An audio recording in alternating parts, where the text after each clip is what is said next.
তাদের শরীর কেটে রক্ত ঝরালো, কিন্তু হায়, পাথরের মূর্তির কি শোনার ক্ষমতা আছে? কোনো আগুন এলো না। তারা ব্যর্থ ও লজ্জিত হলো। এবার নবীজির পালা। তিনি কুরবানি সাজালেন এবং সেটার ওপর বারবার পানি ঢেলে ভিজিয়ে দিলেন। তারপর আকাশের দিকে তাকিয়ে কাঁদলেন, হে রব, আজ সত্য মিথ্যা আলাদা করে দাও। মুহূর্তের মধ্যে আসমান চিরে নেমে এলো এক প্রলয়ঙ্করী আগুন।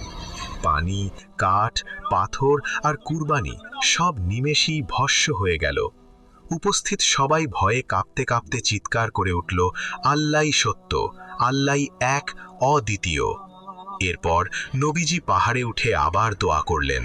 আকাশ কালো হয়ে মেঘ জমল এবং রহমতের বৃষ্টিতে মরা জমিন আবার জীবিত হয়ে উঠল।